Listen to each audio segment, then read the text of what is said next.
What can cause holes in your brain? Yesterday, I presented the case of a 28-year-old male that came to my office with headaches. He's had these headaches for a while, but they've gotten progressively worse. He had no significant past medical history other than the fact that he grew up in South America and recently immigrated to the United States. MRI of his brain was ordered by his primary care doctor that showed all of these spots on his brain.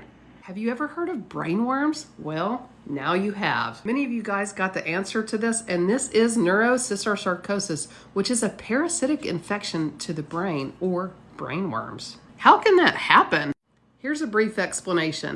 You first have the pork tapeworm named Taenia solium. Then a human eats undercooked or raw pork and gets the tapeworm in their intestines. That person then passes these tapeworms in their feces. If they don't wash their hands properly, the eggs can get on their hands and then they contaminate food that can be ingested by another person. When this person eats the eggs, then they form into larvae within the body and can go to the brain. Then you get brain worms.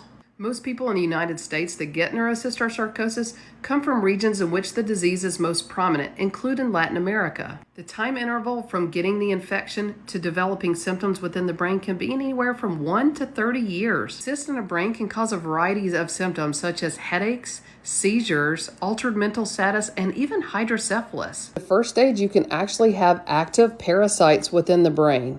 In 4 to 5 years with no treatment, or in the early stages of treatment, the membrane surrounding the cyst can become leaky and you can actually get swelling around the cyst, and this can cause neurological deficits.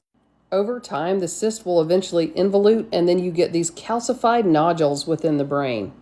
In disseminated cases like the case I presented, you can see all of these larvae within the brain that have involuted over time. Once diagnosed, antiparasitic medications is used to treat this infection. Most cases of neurocysticercosis do not need surgery, but sometimes we do need to take a biopsy to make the diagnosis, and sometimes a patient needs shunting if they develop hydrocephalus. That means that these larvae can actually obstruct the fluid flow within the brain. It's the leading cause of adult onset epilepsy worldwide. So how can we prevent this problem? Good hand washing hygiene and treating patients with active intestinal tapeworms can drastically reduce the number of new cases per year. Hope you guys learned something today, and stay tuned next week and I'll go through another interesting case. I hope you have a wonderful start to your 2023.